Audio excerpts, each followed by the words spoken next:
Hey there, Juan Morales here, and in today's episode we're going to talk about something that has made an impactful difference in my life, the life of my clients, and the life of their clients when this concept is installed into your business, into your philosophy, into the way that you operate in your life.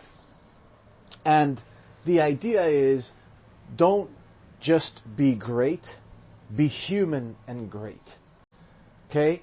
Nowadays, that we've all focused on creating a tribe or creating a movement or creating a bunch of people that want to either work with us or follow us for anything, that has allowed us to create more content, more value, more things that are valuable to them.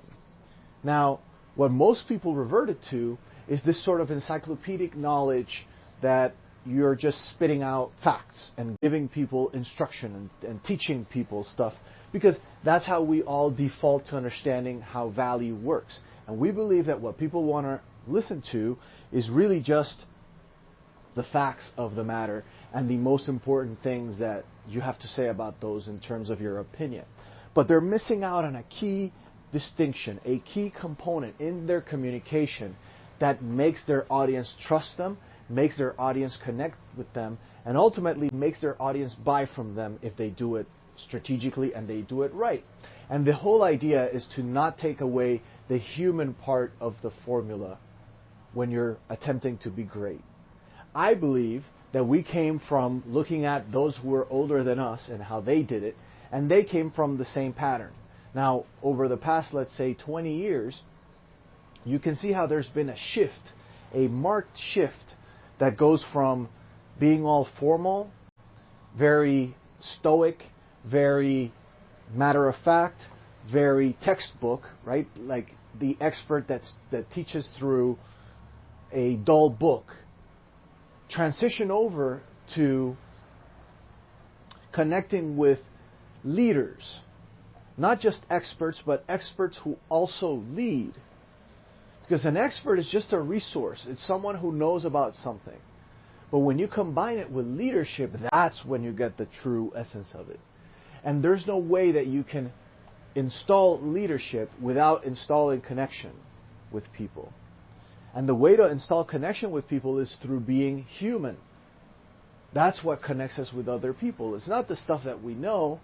It's the stuff that we've experienced. It's the human experience that we go through. And many people, especially if you go into like LinkedIn, for example, if you visit LinkedIn and you see how everybody's profiles are and the stories they tell and the stuff they put out, for the most part, you're going to see a lot of people pretending they're this professional person that does not have any sort of the human emotions, and it's a very formal, very bland, very weak way of projecting yourself. But nowadays, especially when we understand that there's all these people out there that know a lot of stuff, knowing more stuff is not going to make a difference, because people out there know that A, there's other people out there that know this stuff as well, and B, there's always Google. I can always go in there and do the research myself. So the facts aren't really what's going to get you there. What's going to get you there is connecting with people from a human level. Because once they connect from the human level, and that is also attached to the expertise you have in your field, now you have the perfect combination for people to follow you and at the same time to feel that they're part of something, because they're living vicariously through you. They're living through your experience.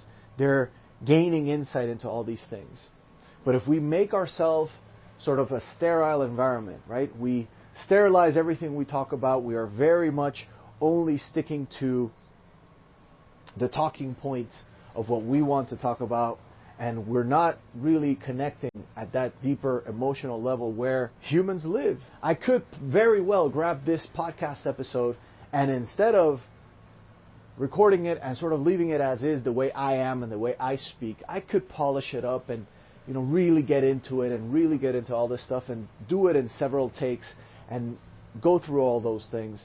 But the truth is, other than a few mistakes that I know are mistakes because I repeat myself, I don't need to edit this at all. I want it to feel human. I want it to feel like someone made it with passion in their heart and with the ideals of helping others and serving and delivering value. But I always want to create that connection as well. So remember, don't just be great, be human and great. Many people have taken out the human part of it when attempting to achieve greatness.